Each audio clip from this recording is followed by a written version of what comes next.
15, Pak.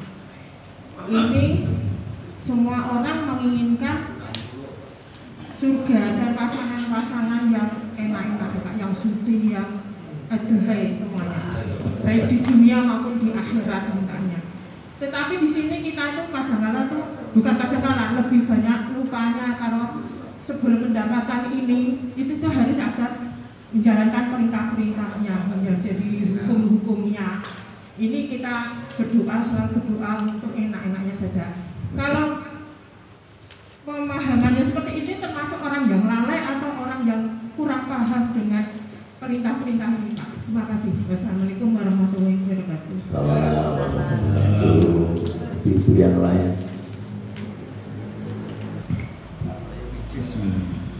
Assalamualaikum warahmatullahi wabarakatuh. Terima kasih Prof, banyak sekali ilmu dan semoga Allah balas kebaikan jenengan. Yang ingin saya tanyakan, ada beberapa cabang ilmu atau manhaj bahwasanya yang masih memikirkan surga neraka itu pada level syariat. Maka yang tertinggi adalah sudah mencari ridho Allah saja. Itu yang pertama. Yang kedua, itu bahwa membahas surga dan neraka itu dicontohkan Nabi. Bahkan Nabi sholat pun merasa di depan sudah ada surga.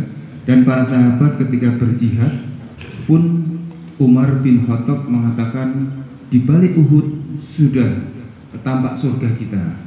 Dan para sahabat ada yang sedikit mengingatkan bahwa jangan surga yang kita cari, tapi ternyata oleh Rasulullah ditengahi bahwa surga kita cari.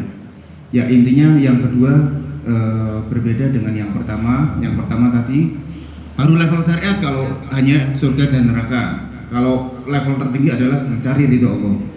Tapi yang ketiga itu yang menggabungkan dua-duanya, bahwasanya kalau masih ingat surga dan neraka itu semata-mata ingat perintahnya Allah, bahwa kita disuruh untuk meminta surga dan neraka.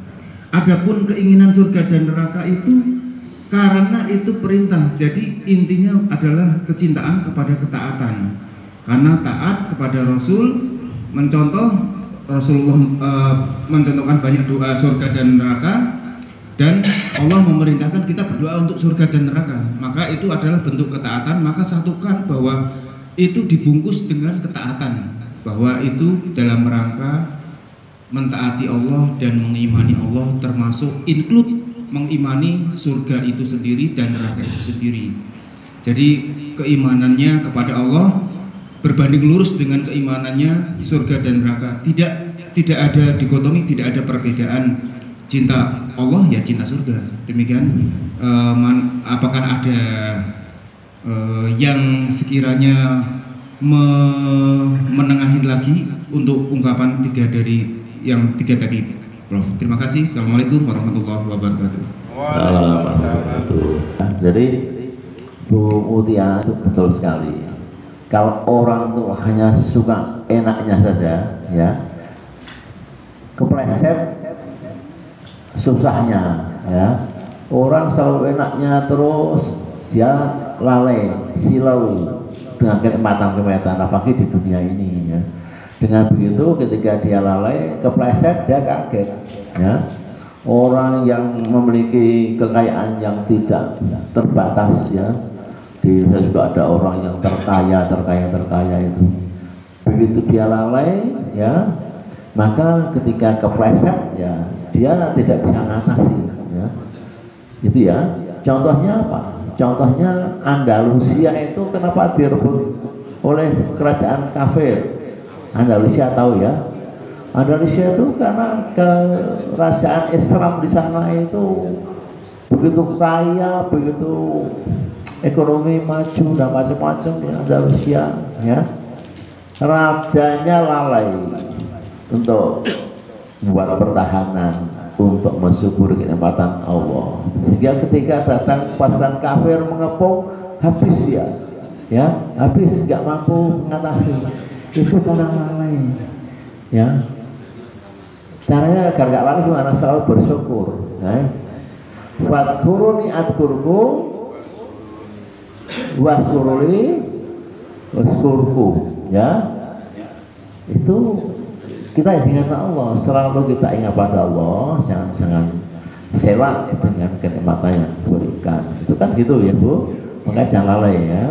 Punya istri cantik, punya kekayaan, punya bidadari ya, jangan lalai agar kita memahami, selalu bersyukur ya.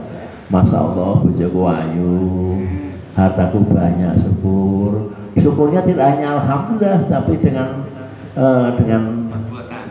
perbuatan, dengan mal, dengan hartanya itu kita berikan sedekah, berikan bantuan orang yang sakit, orang yang kesusahan dibantu ya.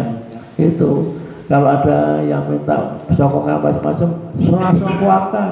Itu termasuk yang disayang Allah ya, insya Allah.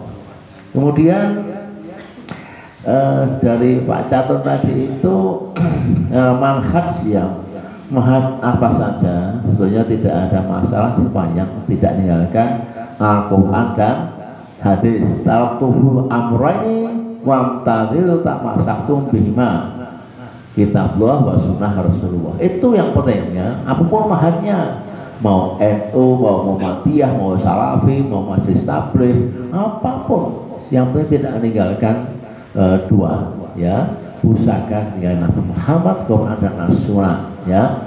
Jadi kalau kita bicara syariah ya, betul sekali orang ibadah itu kan digolongkan menjadi syariah, kemudian thariqat, hakikat, dan yang terakhir makrifat. Nah, yang makrifat tadi itu tidak menggapai surga tapi ridha Allah, mardotillah, itu yang orang yang sudah punya tingkatan tinggi, mardotillah ya, makrifat.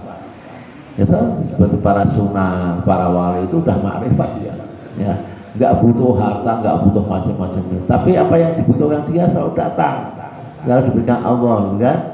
Kalau kita ini masih sebatas syariah, sholat tertibnya waktu, zakat, infak, sedekah, bersilaturahmi, ngasih seperti ini, itu syariat kita ini. Ya, dan kita pikirannya hanya terlepas neraka, masuk surga. Itu kan orang syariah begitu. Tapi torekohnya nggak pernah mikir, karena kita bukan ahli torekoh. Ya, itu kan. Ini paham nggak kira-kira syariah, torekoh, hakikat sama marifat ini? Paham? Bolak-balik terangkan di sini. Paham Ibu? Contohnya begini, contohnya ya, satu cerita. Orang mau pergi haji itu syariah, betul nggak? Orang pergi haji itu syariah, ya. Torekohnya di mana? Torekohnya bisa lewat pesawat terbang, itu torek. Torekoh kan kata jama, singularnya kan torek, jalan. Lewat apa? Lewat pesawat terbang. Kemudian bisa lewat sepeda ontel, ada jalan kaki, itu torek. Prihatin dia ya, nah, itu kan, betul nggak? Ada yang naik kapal laut macam-macam, itu torekoh. Begitu rekosone jalan-jalan ketemu itu. Hakikatnya di mana? Hakikatnya pergi haji itu apa? Al haju al-mabrurun, haji mabrur. Ya, jadi ketika dia mencari hakikat, ya mabrur, naik pergi haji rekosone kok ngono ora mabrur, ya percuma iman-iman, betul nggak Bu? Betul ya? Betul kok? Ramabur, saya dengan Bu Kos ini tahun 97 Bu ya, sampai ke Blaso-Blaso apa itu namanya, karena sombongnya kawan kita akhirnya kita tersesat macam-macam. Itu ada saksi mata ya sih. 97 ya Bu ya. Itu ya, di hakikatnya haji mabrur. Dan ma'rifatnya gimana? Ma'rifatnya otomatis kalau kita menjadi mabrur bisa mempertahankan kemampuannya sampai ketika man akhiri kamihi la ilaha illallah dakhala jannah, itu ma'rifatnya ya. Kalau kita bisa berucap la ilaha illallah ketika ajal tiba, itu ma'rifatnya di situ. Itu kita masuk surga otomatis, nggak usah diminta, surga datang sendiri. Nah, untuk menjadi ma'rifat itu berat ya, ma'rifat. Oke ya. izin Prof, apakah yang dimaksud adalah ketiga tadi? Ya. Prof. Jadi yang ketiga tadi kan saya itu minta surga, tapi levelnya dibilang masih syariat. Sementara Rasulullah meminta, para sahabat meminta surga itu. Jadi yang ketiga tadi apakah dibungkus dengan bahwa keinginan surga itu karena ketaatan, karena perintah? Ya. Artinya itu bukan ingin surganya saja, tapi karena saya disyariatkan meminta surga. Lah ini ketaatan dalam memintanya gitu. Apakah begitu, Bro? Ya, jadi kalau kita bicara sosok Nabi itu sosok insan kamil yang paripurna ya, yang paripurna. Jadi beliau itu salah sunnah di antara sunnah kauliyah, sunnah fi'liyah dan sunnah takririyah. Nabi itu mewakili semua umatnya. Umatnya yang tidak mampu korban, Nabi berkorban. Betul nggak? Iki aku sembelih satu untuk umatku semuanya, satu untuk aku dan keluargaku. Itulah sunnah apa? Fi'liyah itu kan. Tapi kalau Nabi mendiamkan umatnya untuk bicara surga dan neraka macam-macam, itu berarti itu sunnah apa? Takririyah namanya. Sunnah takriyah. Dia tidak menjawab, dia tidak mengucap apa, tapi dia setuju. Diamnya Nabi itu setuju. Itu yang disebut dengan sunnah takririyah. Oleh karena itu dia mewakili seluruh lapisan, seluruh dimensi umatnya. Karena apa? Nabi itu adalah hudalinas, petunjuk untuk semua manusia, bukan hanya untuk Bani Israel. Nabi Muhammad itu untuk semua manusia. Wa ma arsalnaka rahmatan lil alamin. Itu yang dimaksud ini siapa? Nabi Muhammad ya, untuk semua manusia. Jadi untuk orang miskin, orang kaya, orang hebat, orang macam semua Allah diwakili oleh sosok Nabi Muhammad SAW. Enggak salah kita minta dunia dan akhirat, dunia surga dan lepas dari itu. Enggak salah kata Nabi. Tapi ada orang yang melakukan thariqat kemudian hakikat dan apa yang enggak salah. Karena semua intinya adalah Quran dan hadis ya. Itu ya, jadi saya pikir tidak masalah. Semua diwakili Nabi Muhammad SAW.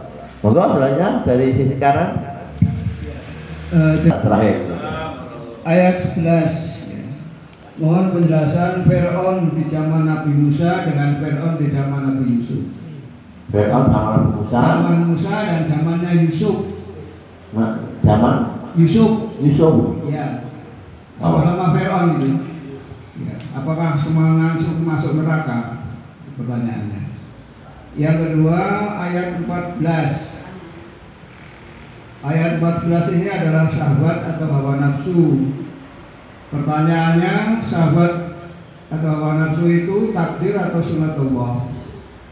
Kalau manusia tidak punya syahwat, Pak Prabowo tidak punya syahwat, Pak Eka tidak punya syahwat, Pak ya, itu terus bagaimana? Jadi syahwat itu takdir atau hawa nafsu ketika manusia tidak memiliki takdir apa? hawa nafsu atau sunatullah ya. Mohon penjelasan. Terima kasih. Assalamualaikum warahmatullahi wabarakatuh. Terima kasih. Ya terakhir ya, ada waktu. Warahmatullahi wabarakatuh. Terima kasih atas kesempatan yang diberikan. Mengingat tadi banyak dibicarakan tafsir tentang surga dan neraka, saya banyak teringat tentang kematian. Kematian banyak yang di luar akal, tapi banyak juga yang masuk akal. Contohnya ada pendeta di Amerika sana, namanya John Happy. Dia itu pendeta yang baik. Arti kata secara seret dia baik, akhlaknya baik, ucapannya baik, ada tidak mabuk, tidak berzina dan seterusnya. Lalu dia tiba-tiba sakit jantung meninggal. Rupanya dia meninggal, diproses segala macam, ya terkejutlah orang, jemaah terkejut, keluarga terkejut, sahabat juga terkejut, semua terkejut. Ada dia masih muda. Lalu singkat cerita dikumikanlah dia, ternyata dia mati suri. Mati suri, nggak benar-benar mati. Memang dikasih roh lagi dia. Memang dia bukan waktunya, belum waktunya dia mati. Nyatanya di dalam kubur datang mungkar nangkir menanyakan, siapa yang kau sembah? Siapa yang kau ikuti di dunia?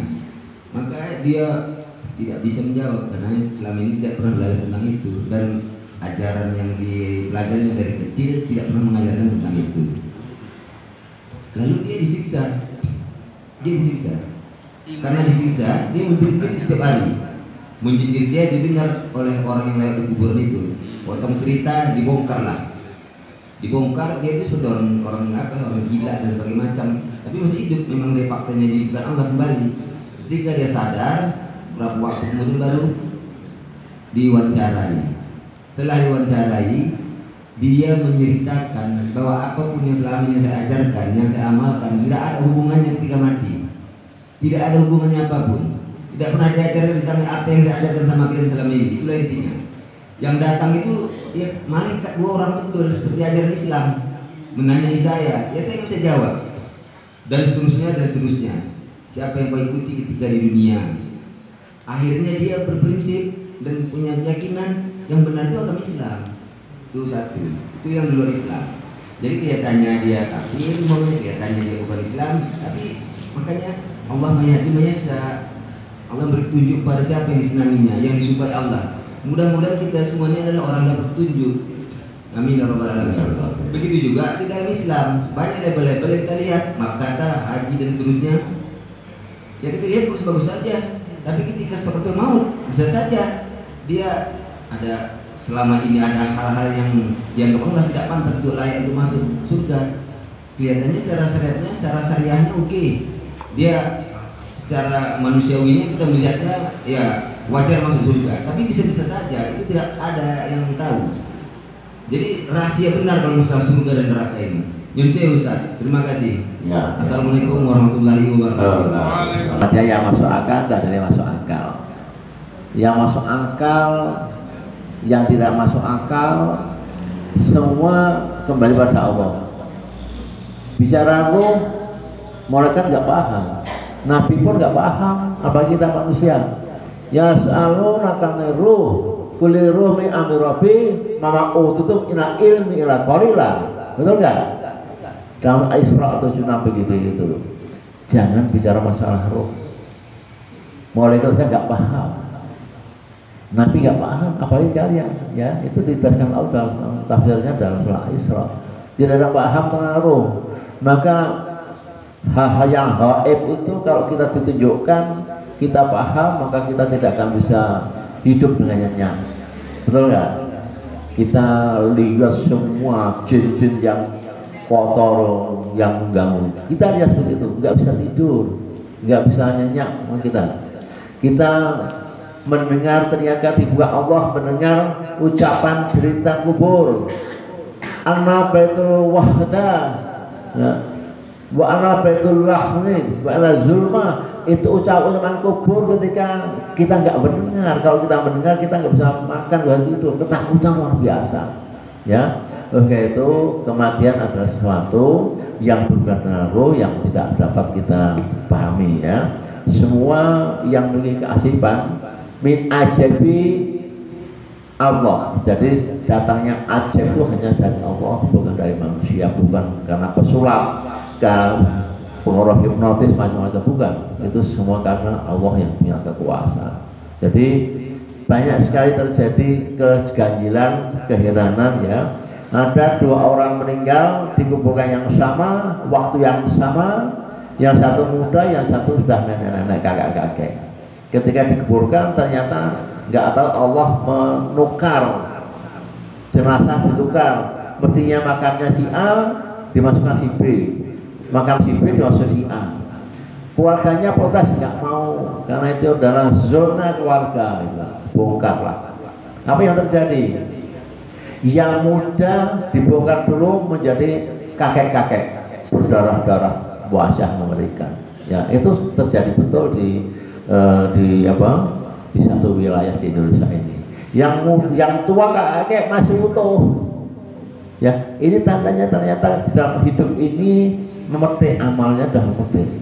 Yang tua rajin ke musola, rajin ngaji, rajin sedekah, rajin silaturahmi, ya ibu ya. Tapi yang muda ini berngengesan, ya, ratau sholat, orang minum, mabuk macam-macam, naik motor kecelakaan, mati dikubur, seperti hasilnya. Jadi kata Nabi, kalau engkau mau lihat kiamat pertama, ya di kubur itu. Kiamat pertama di kubur, agar kita bisa tenang, damai dan nyaman. Maka kita penuhi ya, agar kita bisa mati dengan husnul khotimah. Ya, kita harapan kita itu mati husnul bukan suul khotimah. Ya, insya Allah kalau kita rajin mengajar mengajar ini, dan rajin sholat macam-macam, husnul khotimah. Insya Allah, amin. Ya, gitu Pak Tayyib ya, maaf ya. Jadi memang keasaiban itu hanya milik Allah, termasuk orang yang dikuburkan. Agar kita tidak tersiksa di alam kubur, mari sama-sama kita selalu targetkan syahwat kita, bukan untuk yang negatif, untuk yang positif, ya, untuk ngaji, untuk tadabbur, untuk tafsir, untuk dakwah, ya, untuk silaturahmi, untuk sedekah, ya. Dunia nggak ada apa-apanya, sementara ketika meninggal semua ditinggal semuanya. Demikian, kemudian mohon maaf. Untuk itu kami serahkan selanjutnya kepada panitia. Bismillahirrahmanirrahim. Alhamdulillah, jamaah majelis Sabtu subuh istiqomah yang dimuliakan Allah, dan kita sama-sama mencari ridhonya Allah Subhanahu wa taala. Alhamdulillah, kita telah mendengarkan Ustadz kita Bapak Haji Muhammad Umar As-Siddiq. Kita kesankan di dalam hati dan niat kita untuk amalkan dan kita sampaikan kepada saudara-saudara. Sebentar, sedikit sebentar. Pak, kayak itu ya, kurang itu ya. Itu ya. Jadi Fir'aun itu ada terus di mana-mana. Sampai sekarang tuh Fir'aun banyak di Indonesia, itu banyak Fir'aun. Betul nggak? Kalau secara terminologi, Fir'aun itu adalah kekuatan yang jahat. Di Indonesia banyak Fir'aun, Pak. Ya, yang memeras, yang menuhankan diri, menuhankan harta, jabatan, banyak Fir'aun Indonesia ini, ya. Dia semua masuk neraka karena dia tidak memiliki keimanan berangkat yang hebat, ya. Itu jawabannya. Ya, terima kasih. Moga dilanjutkan tutup. Alhamdulillah, saya lanjutkan. Dan untuk sempurnanya majelis ini tidak menjadikan majelis yang sia-sia, marilah majelis ini kita tutup dengan doa kifaraah majelis. Subhanallahumma wa bihamdika asyhadu an la ilaha illa anta astaghfiruka wa atubu ilaik. Assalamualaikum warahmatullahi wabarakatuh.